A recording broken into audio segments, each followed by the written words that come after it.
खुशामदीद दोस्तों, आपका हमारे चैनल मिडनाइट डायरी में आज की कहानी हमारी एक सब्सक्राइबर हिना ने हमको भेजी है, जो कि रावलपिंडी की रहायशी हैं।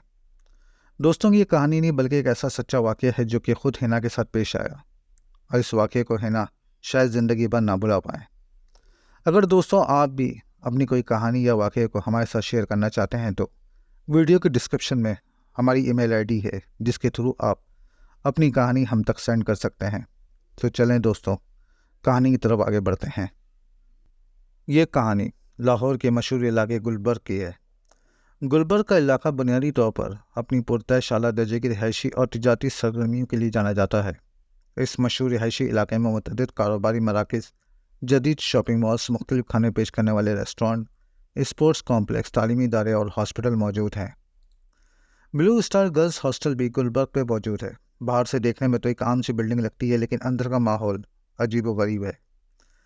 हिना तालीम के लिए रावलपिंडी से आई थी और इससे ब्लू स्टार गर्ल्स हॉस्टल में जगह मिली। वसी हॉल में चंद लड़कियां नजर आईं, लेकिन ज़्यादातर कमरे बंद थे। पूछने पर मालूम हुआ वो कमरे खाली पड़े हैं। पहली रात हिना को अजीब सी सर्दी महसूस हुई। रात को बिस्तर पर लेटने के बाद हॉल से आने वाली बेसाख्ता सिसकियों की आवाज़ें उसको बेचैन करने लगीं। लगता था कोई रो रहा है। डरी हुई हिना ने दूसरी लड़कियों से पूछा, रात को ये सिसकियाँ क्यों आती हैं? एक लड़की ने सरगोशी की, ये मिस सबा की रूह है जो रात को रोया करती है। ये सुनकर हिना के रोंगटे खड़े हो गए।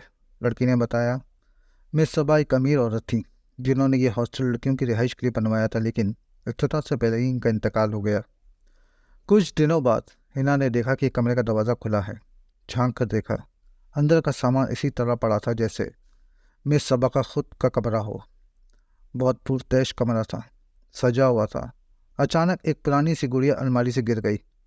खौफ में हिना भागकर अपने कमरे में आ गई। रात को दोबारा सिसकियों की आवाज़ें आईं। इस बार वो करीब से महसूस हुई जैसे हिना के दरवाजे के पास ही कोई रो रहा है। सुबह हुई तो हिना ने देखा इसके दरवाजे पर कुछ लिखा हुआ है। बगैर पढ़ने पर उसने पढ़ा, वापस चली जाओ। हिना खौफ से कांप गई। वो जानती थी अब इन्हें यहाँ से जाना चाहिए। इन्होंने फ़ौरन वालिदैन को फ़ोन किया और सब कुछ बताया। वो इसी दिन हिना को लेने आ गए। ब्लू स्टार गर्ल्स हॉस्टल आज भी खाली पड़ा है। लोग कहते हैं रात को मिस सबा की सिसकियाँ अब भी सुनाई देती हैं, और कभी कभी बंद दरवाज़ों के पीछे पुरानी गुड़िया गिर कर बेजान सी पड़ी होती हैं।